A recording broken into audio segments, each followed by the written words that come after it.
사랑 가운데 하나님 아버지 감사합니다. 오늘 귀하고 복된 부활주의를 허락하여 주시고 우리 주님께서 십자가에 못 박혀 돌아가시고 다 끝난 줄 알았는데 3일 만에 살아나셔서 영광의 보좌에 앉으시고 우리에게 생명 주시는 주님으로 이 자리에 계셨습니다. 아버지 하나님, 오늘 이 복된 날 우리 모든 성도들에게 생명의 주님이 주인이 되게 하여 주시고 그 생명을 마음껏 누리는 귀하고 복된 부활의 날이 될 수 있도록 축복하여 주시옵소서. 하나님, 이 날을 계기로 해서 이 땅의 전염병이 속히 사라지게 도와주시고 권능의 하나님께서 평안을 주시고 이 세상의 모든 사탄마귀의 권세가 잠잠케 되도록 역사하여 주시옵소서. 오늘 또 말씀 가운데 우리 가운데 능력으로 임해 주시고 우리의 모든 소원과 또 모든 아픔들이 회복되고 또 모든 소원들이 이루어지는 귀하고 복된 말씀의 시간 되도록 역사하여 주시옵소서. 감사드리며 예수님 이름으로 기도드리옵나이다. 아멘. 오늘 주보에 나와 있듯이 오늘 부활주의를 맞이해서 오늘 본문을 중심으로 부활이요 생명이신 예수 그리스도, 부활이요 생명이신 예수 그리스도라는 제목으로 말씀을 증거하겠습니다. 옆에 있는 분들과 오늘 한번 부활주의를 맞이해서 인사해 보겠습니다. 부활의 소망으로 승리하시기 바랍니다. 부활의 소망으로 승리하시길 바랍니다. 네, 부활의 소망은 정말 다른 종교를 제가 잘 몰라서 그런지 몰라도 이 부활이라는 이 소망은 오직 예수 그리스도 안에 기독교에만 허락된 진리입니다.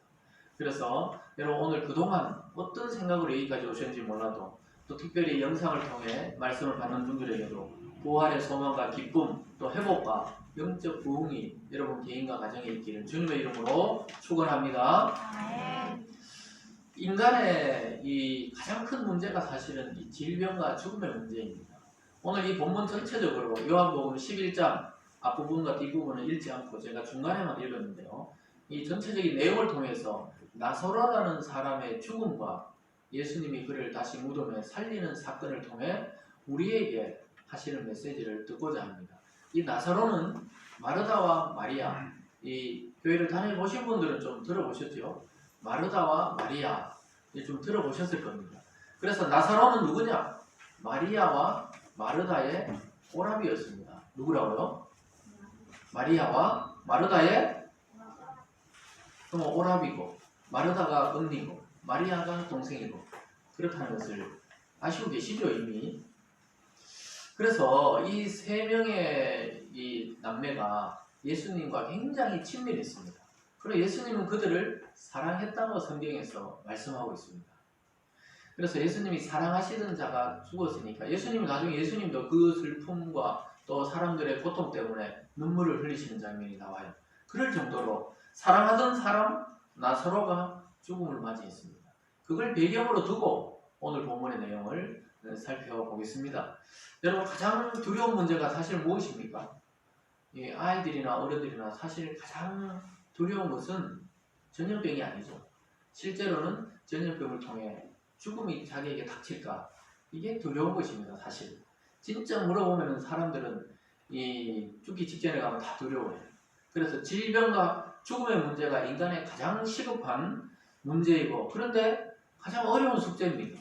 아담 이후로 지금까지 이 시초부터 지금까지 죽지 않은 사람 있습니까? 한 사람도 없어요. 모든 사람들이 죽음을 맞이합니다. 이 죽음을 이기고 살아난 존재가 있다면 그를 믿어야 되죠. 지금 만약에 우리가 죽었다 살아난 사람이 있으면 막 그를 추종할 겁니다. 따라다닐 거예요.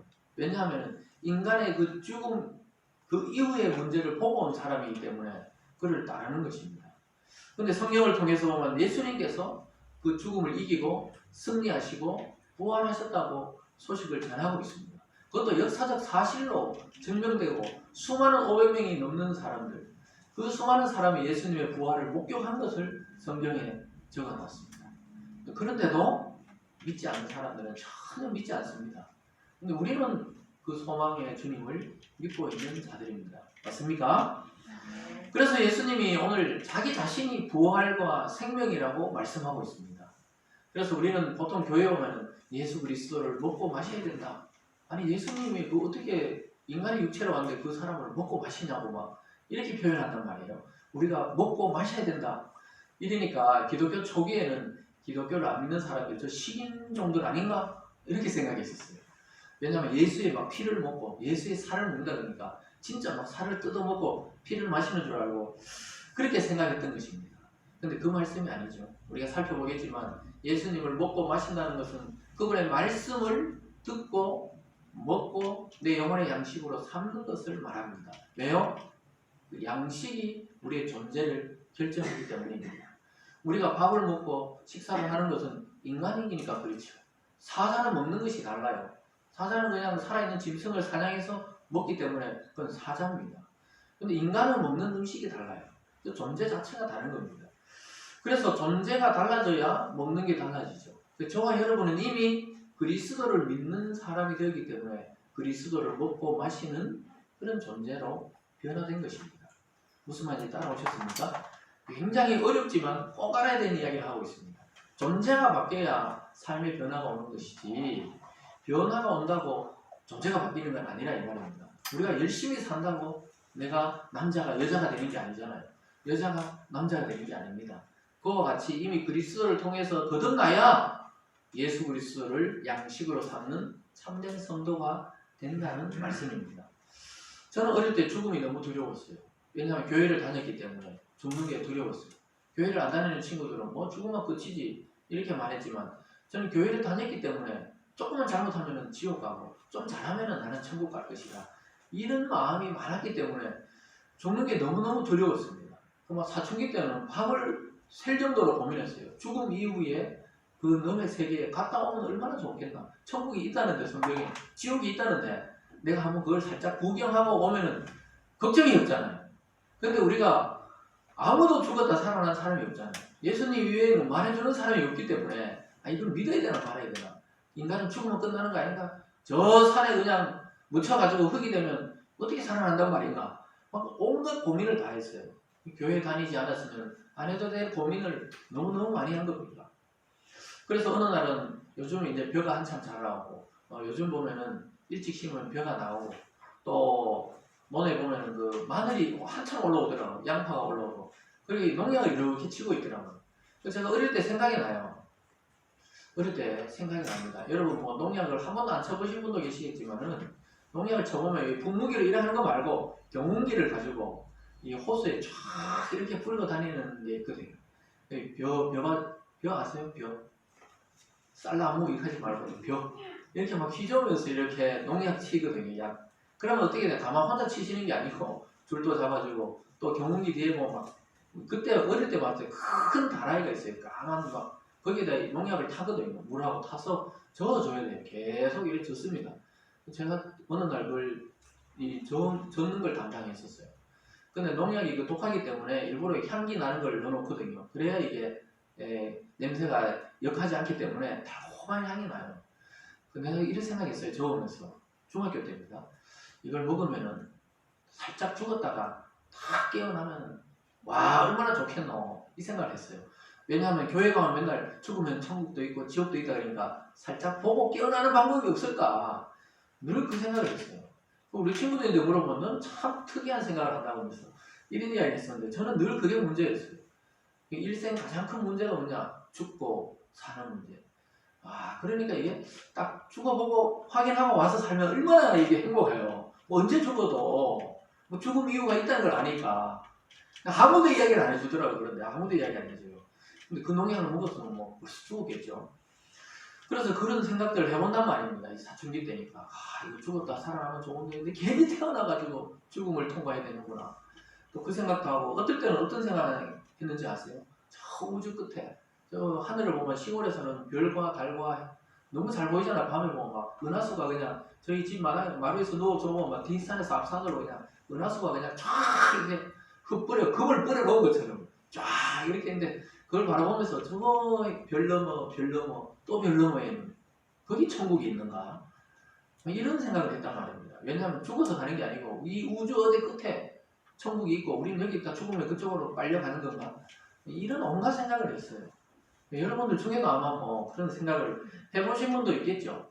근데 교회를 다니는 친구들은 많이 생각합니다. 왜냐하면 이 세상만 있는 게 아니고 다른 세상이 있다는 걸 어릴 때부터 감각적으로 배우고 알기 때문에 늘 그게 고민이에요. 그래서 어느 날은 성경 읽다 보니까 에녹이라는 분은 365세에 죽음을 보지 않고 하나님이 데려갔다 그러고, 엘리야는 또 죽음을 보지 않고 불병거와 불발이 내려와서 막 천국을 데려갔다 그러고, 제일 부러웠습니다. 죽음을 보지 않고 천국을 바로 데려간 엘리야와 에녹, 이런 분들이 너무너무 부럽더라고요. 왜냐하면 이 돌아가시는 거 보면 너무 고통스러운 걸 보이니까, 야, 그걸 안 보고 올라가면 얼마나 좋을까. 아마 저만 이런 생각을 하는 게 아닐 거예요. 모든 인간은 예수님을 믿든지 안 믿든지 죽음에 대한 생각은 남의 일로 생각하고 내 일은 아니라고 자꾸 뒤로 밀어놓거든요. 그거에 대해서 골치 아프게 생각 안 하려고 그러거든요. 왜냐? 아유, 부정탄다 이래요. 동양적인 사상에 죽음을 하면 막 부정하다고 이렇게 생각합니다. 근데 기독교만큼 죽음과 삶 이런 걸 자연스럽게 이야기하는 종교가 없어요. 왜냐? 죽어야 사니까. 죽어야. 그래서 늘 모든 사람은 사실 이 죽음의 문제와 부딪히고 있으면서도 자꾸 멀리 하려고 그래요. 맨날 조금 늦게 왔으면 내 힘들은 남의 일이었으면 좋겠다. 뭐 이런 생각 다 하시죠.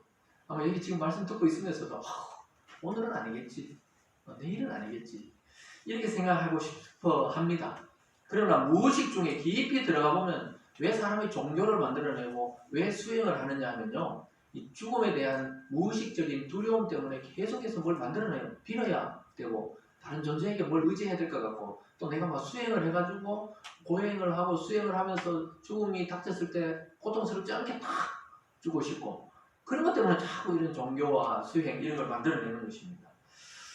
인간의 내면에 가장 두려운 존재는 뭡니까? 사실 남편도 아니고 부인도 아니고 진짜 두려운 것은 죽음이라는 이 사자. 죽음이 우리를 삼키려고 한다. 성경에는 그렇게 나와 있습니다. 딱 삼켜져 버리면 어떻게 해요?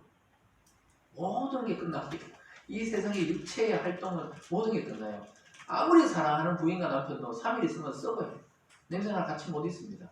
그래서 화장하든지 묻든지 그렇게 해야 돼요. 그러고 나서 생각 속에만 그냥 남는 겁니다. 사실은. 아무리 사랑하는 부모님도 막 내 옆에 두고 싶어도 이 썩고 부득이 나고 냄새가 나서 같이 있을 수가 없거든요. 참 그렇다 하더라고요. 그런데 지금도 여러분, 인간들은 오늘 이 순간에 우리는 예배 드리고 있지만 누군가는 이 순간에 교통사고로 생명이 끝나고 있고, 누군가는 전쟁으로, 미얀마 같은 경우에는 지금 막 쿠데타로 막 하루에 지금 500명 넘게 죽었다 그러잖아요. 다툼으로 또는 사고와 질병으로, 노화로, 지금 이 순간에 우리는 예배 드리고 있는데 지금 이 순간에 누구는 숨이 넘어가고 있는 그 죽음의 환경을 벗어날 길이 인간은 없다는 겁니다. 저와 여러분도 사실은 막 점점 아이들이 막 점점 커간다 가지만 사실은 무덤을 향해 막 질주하고 있는 거예요. 브레이크 없는 기차를 타고 지금 죽음을 향해 사실은 가고 있는 겁니다. 오늘 이 아침에 왜 이렇게 자꾸 죽음을 이야기할까요? 오늘 그리스도가 죽고 살아난 걸 이야기하려면 죽음이 진실로 느껴져야 사는 것도 진실로 느껴지기 때문입니다. 그래서 어느 누구도 확실하게 이야기를 안 해주더라고요. 지금 이 순간까지도 성경 이외에 저에게 죽음과 삶에 대해서 정확하게 이해해주는 사람은 아무도 없었어요. 그 성경을 정확하게 알고 나니까 두려움이 거의 사라지더라고요. 조금 남아있어요. 왜냐? 한 번도 경험하지 않은 경험이기 때문에. 죽음은 성경에서 말하기를 벌이 쏘듯이 따끔하다고 그러죠. 믿는 자에게 죽음은 따끔한 정도예요. 그냥 주사 맞는 정도입니다. 마취되는 그 순간 정도예요. 믿습니까? 그래서 그걸 확신해야, 그걸 통과해야 영원히 살기 때문에 우리는 먼저 죽음에 대한 인식을 가지고 있어야 됩니다. 그런데 중요한 건 어느 누구도 같이 갈 수가 또 없어요. 그럼 자기 혼자 단독자로 하나님 앞에 서야 됩니다. 이 죽음의 길은 아무리 사랑하는 사람도 함께 할 수는 없어요. 뭐 누가 뭐 같이 그냥 사랑해서 뭐 이렇게 생명이 끝났다 하지만 그 시간이 다 달라요. 다 다릅니다. 여러분, 교회 다니고 예수 그리스도를 믿어도 두려움이 전혀 없는 것은 아닙니다. 한 번도 들어가 본 적이 없는 문을 통과하기 때문에 두렵습니다. 우리가 한 번도 가지 못하는 나라를 여행하는 것도 두려운데, 완전히 이 세상을 끝내고 영원한 나라로 간다는 것은 또 어둠의 터널을 잠깐 통과해야 되잖아요. 얼마나 두려운지 몰라요. 그리고 남겨진 자들은 그 사람의 빈자리 때문에 너무너무 허전합니다. 그리고 인간의 스트레스 중에 가장 큰 게 뭡니까? 자기의 동반자와 사별하는 것이 많은 스트레스 중에 하나예요. 이사가 스트레스고 결혼이 스트레스고 스트레스 지수를 딱 따져보니까, 근데 그 중에서 자기 동반자와 사별하는 거, 아무리 왼수 같은 남편과 부인이어도 화장터에 들어갈 때 울지 않는 분을 제가 거의 못 봤어요. 어휴 이러면서 울어요. 이래 될 거를 이러면서 있잖아요. 울더라고요. 참 그러니까 그렇게 사이가 안 좋고 나쁜 것 같아도 마지막 무덤에 들어갈 때 또는 요즘에는 화정차에서 그 화로 속에 들어갈 때 거의 다 웁니다. 울어요. 자녀도 울고 남편과 부부도 울고 그렇습니다. 결국 죽음에 대한 이러한 모든 생각들은 성경의 진리를 확실히 모를수록 두려워집니다. 근데 성경의 진리를 알고 나면 그렇게 두려운 게 아니에요. 그래서 기독교에서 장례 예배를 공식적으로 뭐라 칭합니까? 천국 환송 예배다. 환송하는, 우리 외국에 이민 가면 환송하듯이 천국으로 보내는 환송하는 예배. 왜냐? 천국에서 우리도 죽으면 또 만나니까요. 그러면 과연 부인과 남편이 서로 알아볼까요? 천국 가서 알아볼까요? 알아본다고 성경은 말하고 있습니다. 알아봅니다. 그리고 자기 자신도 자기가 누군지 알까요? 알아봐요. 왜냐하면 거지 나사로와 이 부자의 비유에서 예수님 말씀했어요. 알아봅니다. 알아보는데 이 세상에 있었던 일들은 거의 뭐 꿈처럼 기억이 잘 안 나는 겁니다. 알아는 봐요 서로. 아 해설교회 저 담임 목사였지. 알아봅니다. 저 우리 아들이었구나. 사위였구나. 아 우리 형이 뭐 동생이었구나. 이걸 알아봐요. 그런데 희미해. 왜냐 이 세상의 기억 우리가 꿈꾸는 거 다 기억합니까? 기억 못하듯이 이 세상의 일이 꿈만 같은 그런 생각이 드는 거예요. 그렇지만 알아봅니다. 어디서 많이 봤는데 아유 우리 부인이었네. 이렇게 알아본단 말입니다. 알아보고 싶지 않은 분들이 많네요. 알아보셔야죠. 그때 되면 또 다른 몸이고 다른 그 존재로 또 변화되어 있기 때문에 알아보는 게 좋습니다. 근데 오늘 말씀을 통해 예수님은 확실하게 우리에게 죽음과 삶에 대해서 나사로의 죽음과 삶을 통해 믿는 자들의 죽음과 삶이 무엇인지 말씀해주고 있습니다. 그래서 예수님은 자기만 부활하신 것이 아니고 앞으로 어떻게 부활하고 살아날 것인지를 나사로의 죽음과 살리심을 통해 분명하게 보여주고 있습니다. 예수님 자신을 믿으라는 것. 예수 믿는 자는 이미 부활의 생명을 가진 자입니다. 우리가 죽지 않았지만 이미 부활의 생명을 가진 자예요. 왜냐 예수님과 연합되어서 한 몸 되었기 때문입니다. 할렐루야. 예수님과 하나 되었다는 겁니다. 연합되었다는 것은 부부가 되었다는 거예요. 한 몸이 되었다는 겁니다. 그래서 예수님이 나를 믿느냐? 그럼 내 부활과 생명이 너희 것이다. 이걸 지금 말씀하고 있어요. 그럼 우리가 연관이 되게 되어 있다 이 말입니다. 그게 믿음입니다. 믿음. 믿음은 주님과 우리를 하나로 결합시키고 연합시킵니다. 그래서 이것이 예수님 말하는 죽어도 살고 살아서 믿는 자는 영원히 죽지 않는다. 이렇게 말씀하는 것입니다. 오늘 말씀을 통해 우리에게 오신 부활과 생명의 예수님을 굳게 붙들고 부활과 영광과 축복으로 다시 회복되고 영원한 생명 누리는 여러분 되시길 주님의 이름으로 축원합니다. 아멘. 오늘 첫 번째로 죽음 앞에 절망하는 사람들의 모습을 보게 됩니다. 오늘 나사로의 죽음을 통해 슬퍼하는 가족과 이웃들의 모습이 읽지는 않았지만 본문 앞쪽에 쫙 나옵니다. 막 울고 있었어요. 예수님이 오니까 예수님 계셨다면 이렇게 죽지는 않았을 건데 왜냐하면 많이 아플 때 오셨으면 치료하셨을 건데 왜냐하면 예수님 많은 자를 치료하시고 또 많은 병자를 일으키셨기 때문에 아 예수님 계셨으면 이렇게 죽지는 않았을 건데요. 이 젊은 나이에 우리 오라버지가 죽지는 않았을 건데요. 막 이렇게 슬피 울고 있으니까 예수님도 탄식하셨습니다. 그러면서 절망해요. 모든 인간은 죽음 앞에 절망합니다. 죽음을 이길 장수가 한 명도 없어요. 부활과 생명이 우리에게 필요한 이유는 모든 사람 앞에 죽음이 놓여있기 때문입니다. 왜 죽음이 들어왔을까요? 성경을 보니까 첫사람 아담과 하와가 하나님의 명령을 어기면서 죄가 들어오고 죽음이 우리 속에 들어왔다고 말씀하고 있습니다. 그래서 에덴 동산의 그 타락이라는 그 내용, 그건 뭐 우리가 창세기 때 살펴봤죠. 그러면서 인간의 죽음이 들어왔어요. 여러분 원래 인간은 죽는 존재입니까? 영원한 존재입니까? 원래 처음에 창조했을 때 영원한 존재였죠. 왜냐? 하나님이 자기의 형상과 모습을 따라 인간을 창조했다는 겁니다. 그래서 영원성이 원래 인간에게 부여된 존재였어요. 근데 만약에 선악과를 따먹으면 너희가 정령 죽는다. 죽음이 들어오게 된다고 경고하셨는데 첫 사람이 사단에게 넘어가서 그걸 따먹으면서 죽음이 우리 인간에게 들어왔어요. 원래 인간은 영원한 존재입니다. 그러니까 자꾸 영혼을 생각하는 거예요. 예수님 믿든지 안 믿든지 교회를 다니든지 안 듣든지 다른 세계가 있다고 자꾸 감각적으로 아는 이유가 하나님의 형상으로 만들어졌기 때문에 그렇습니다. 그런데 죄가 들어왔기 때문에 우리가 육체적인 한계는 생겨버렸어요. 그러나 우리가 생각하고 말하는 이 영혼, 혼, 정신, 영혼. 이거는 죽으면 어디 갑니까? 영원히 존재합니다. 그것은. 참 신기하게도 육체는 한계가 들어왔어요. 원래 육체도 영원히 살아야 되는데 우리가 주님 믿고 다시 구원하기 전에는 이 육체가 한계가 있고 우리 영혼은 죽음과 동시에 영원히 삽니다. 오히려 자유를 누려요. 그래서 육체의 영원성을 가지려면 죽고 다시 살아야 영원히 삽니다. 예수님도 육체가 죽고 다시 살아나셨어요. 지금 따라왔습니까? 그래서 죽음이 필요한 거예요. 그래서 죽음은 옷을 벗는 것과 같다고 성경은 말합니다. 이 육체의 장막을 벗어야 영원한 장막을 입기 때문에 그렇습니다. 그래서 우리는 예수 믿으면 다시 새로운 육체로 영원히 살도록 마지막 날에 다시 일으킵니다. 믿습니까? 좀 어려운 이야기지만 이걸 모르고는 그냥 교회 다녀봐야 소용이 없어요. 그냥 교회 종교생활 하는 거예요. 이걸 알아야 영원한 존재로 살아가는 기쁨을 날마다 누리는 것입니다. 첫사람 아담 이후로 모든 사람이 죽고 하나님과 단절되었습니다. 그래서 예수님 안 믿는 자는 하나님을 몰라요. 그냥 신이다, 무슨 뭐 염라대왕이다, 옥황상제다, 뭐 이런 걸 만들어내는 건데 하나님은 모릅니다. 그러다 보니까 단절되어 있는 거예요. 저와 여러분은 하나님과 단절되어 있다가 예수 이름을 통해 연결되었습니다. 믿습니까? 네. 이것이 중요한 거예요. 단절된 자는 영적으로 죽어 있는 자입니다. 영적으로 죽어 있던 자들은 자기 욕망을 따라 그냥 막 살아갑니다. 그러나 이 세상을 살다가 우리들도 한 번의 죽음을 통과해야 됩니다.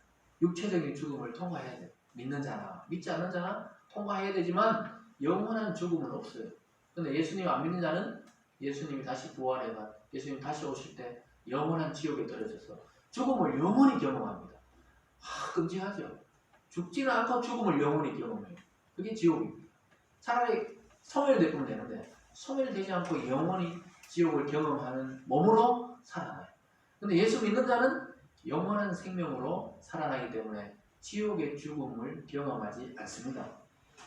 그래서 예수 믿는 자들은 그럼 무엇이 다른가? 뭐 믿다가 안 믿든지 죽는 걸 보면 똑같거든요. 똑같이 이러는데 도대체 어떻게 되는 건가? 예수님은 믿는 자의 죽음은 잠이라고 이야기합니다. 뭐라고요? 잠잔다 이렇게 이야기해요. 오늘 본문 앞쪽에 요한복음 11장 11절과 13절 그 앞으로 가보면 이렇게 말씀합니다. 11절에 보면요. 이 말씀을 하신 후에도 이르시되 우리 친구 나사로가 잠들었도다. 그러나 깨우러 가노라. 제자들이 이르되 주여 잠들었으면 낫겠나이다 하더라. 예수는 그의 죽음을 가리켜 말씀하신 것이나 그들은 잠들어 쉬는 것을 가리켜 말씀하신 줄 생각하는지라. 예수님 뭐라 그래요? 나사로 죽었다 그러니까 예수님은 내 친구. 예수님은 친구라 그래요.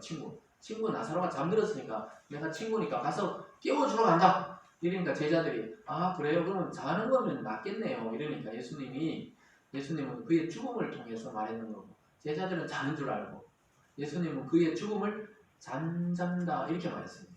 저와 여러분의 죽음은 뭐라고요? 그리스도 안에 있는 자는 자는 겁니다. 자는 거. 자는 사람은 어떻게 됩니까? 아침이 되면 일어나야 돼요. 설교 시간에는 일어나야 됩니다. 아침에는 일어나야 되잖아요. 주님이 다시 올 때 깨운다니까. 흔들어 깨우는 거예요. 우리의 사라졌던 육체를 영원한 육체로 가지고 일으키시고 천국에 있는 우리의 영혼을 결합시켜서 영원한 몸으로 영원히 살아가는 겁니다. 믿습니까? 네. 그래서 우리는 3번 살아요. 3번. 참 3번 산다니까 헷갈리죠. 이때 이 땅에서 한번 살고 죽으면 육체는 잠들고 썩고 영혼은 하나님께 가 있고 주님 다시 올 때 이 새로운 육체와 영혼이 하나 되가 새 하늘과 새 땅에서 또 한번 살고 3번의 인생이 있습니다. 성경을 보면 그렇게 되어 있죠. 예전에 우리 2번인 줄 알았는데 자세히 보니까 이게 3번이에요. 3번. 그래서 잠든 우리들을 깨우러 다시 오시겠다. 예수님은 이렇게 말하고 있습니다. 저와 여러분은 죽음을 이제 두려워할 필요가 없어요. 죽음을 통과하는 것은 무서움이지만 두려워할 필요는 없습니다. 영원한 천국에서 주님과 다시 찬양하다가 새로운 몸으로 다시 새하늘과 새 땅에서 살게 될 것입니다. 아멘. 언제든지 다시 깨울 수 있다고 말하고 있습니다. 그래서 오늘 2번째로 예수님은 자기 자신이 부활이요 생명이라고 선포해버리고 있습니다. 내가 부활이요 생명이다. 그 말은 예수님 속에 들어가는 자는 부활과 생명을 얻게 된다는 겁니다. 그 안에 들어가 버려야 돼요. 내가 노력하는 게 아니고 예수 안에 들어가 버려야 된다니까요. 그 안에 들어가 버리면은 예수의 부활과 생명이 내게 됩니다. 내가 입양돼버리면 그 부모의 앞으로 유산이 내게 되는 겁니다. 입양되면. 그거와 똑같아요. 그리스도 안에 들어간다면 하나님의 그 부활과 생명을 우리에게 유산으로 물려주신다는 겁니다. 믿습니까? 아멘. 그래서 예수님은 마르다에게 말합니다. 아유, 예수님 있었으면 어떻게 됐을 건데, 아유, 살리셨을 건데. 이러니까 예수님이 네가 부활을 믿느냐? 이렇게 말하니까 24절에서 마르다가 이렇게 말합니다. 마르다가 이르되 마지막 날 부활 때에 다시 살아날 줄 내가 아나이다. 마르다도 부활에 대한 사상은 갖고 있었어요. 유대인들도 죽으면 나중에 이 모든 것이 심판되고 다시 부활해서 산다, 이런 사상이 있었습니다. 특별히 유대인들 중에도 바리새인들, 바리새파, 여러 파가 있었거든요. 유대인들도. 그 바리새인이라는 그 바리새파들은 부활을 믿었습니다. 근데 사두개파라는 사두개인들은 또 다른 파인데요. 그런 분들은 부활을 안 믿었어요. 그 육체로 살다가 심판받으면 끝이고 지옥 가고 천국 가고 이러지 부활하는 거 없다, 이렇게 믿었거든요. 근데 마르다는 아마 부활을 믿은 사람이었어요. 맞습니다, 주님. 마지막 날에 나 부활되는 거 믿습니다, 이렇게 대답합니다. 근데 예수님은 지금 그걸 묻는 게 아니거든요. 예수님 자신이 생명과 부활을 주는 분이라는 것을 알려주고 있습니다. 예수님 자체가 부활이고 생명이라는 사실을 마르다도 아직 모르고 있습니다. 예수님은 이러한 마르다에게 놀라운 진리를 선포합니다. 25절과 26절을 함께 읽겠습니다. 시작. 예수께서 이르시되 나는 부활이요 생명이니 나를 믿는 자는 죽어도 살겠고 무릇 살아서 나를 믿는 자는 영원히 죽지 아니하리니 이것을 내가 믿느냐? 마지막 날 부활이 아니고 내가 부활이고 생명이다. 나를 믿는 자는 살아서 믿는 자는 영원히 살고 죽어서 나를 믿는 자는 영원히 다시 살게 된다. 이렇게 이야기하니까 막 깜짝 놀랄 일이잖아요. 예수님이 부활이고 생명이라는 거예요. 그래서 죽어도 살고, 우리가 예수님 믿다 죽으면 어떻게 된다고요? 죽어도 살고, 살아서 예수님 와버리면 어떻게 해요? 영원히 죽지 않고 산다. 이렇게 말씀하고 있습니다. 여러분, 이것보다 더 짜릿한 진리가 어디 있습니까? 인간이 아까 말했듯이 어릴 때부터 그렇게 죽음이 두려웠는데 이 진리를 깊이 깨닫고 나면 두려울 게 없어요. 그러니까 이 진리를 깨닫고 성령이 우리 가운데 오시고 난 이후에는 많은 제자들이 선교를 하게 되고 많은 선교사들이 이 복음을 위해서 목숨을 바치게 됩니다.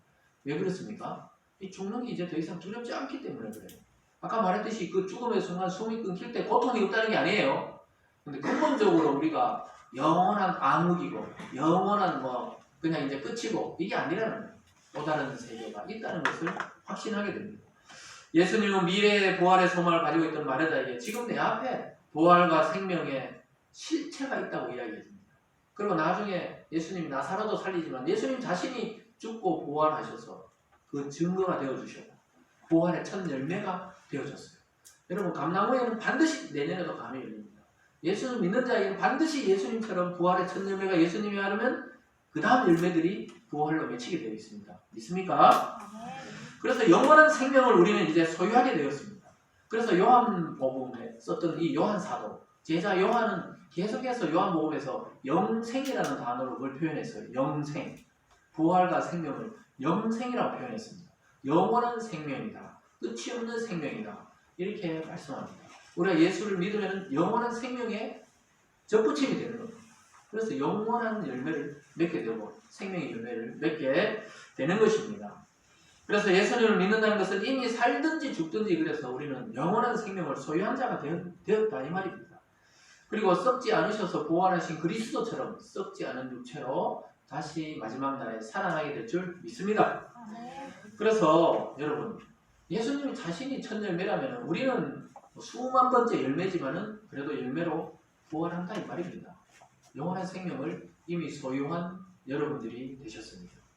그래서 예수 믿는다는 것이 굉장히 어려운 것 같지만 사실은 굉장히 쉬운 거예요. 왜냐하면 예수님이 나에게 찾아오는 거니까. 내가 찾아가려면 어디로 찾아가야 되는지 모르는데 예수님이 그냥 하나님께로부터 우리에게 찾아와 버리고 성령이 우리에게로 와서 그걸 깨닫게 해버린 거예요. 그러니까 이해되는 것이죠. 천국에 살던 분이 내려와서 천국 이야기하니까 확신이 있잖아요. 예수님은 확실히 이야기했거든요. 그리고 십자가에 돌아가시기 전에도 제자들에게 걱정하지 마라. 내가 너희를 위해서 처소를 예비하러 간다. 천국에 여러 집이 있는데 영어 성경에는 맨션이라고 되어 있습니다.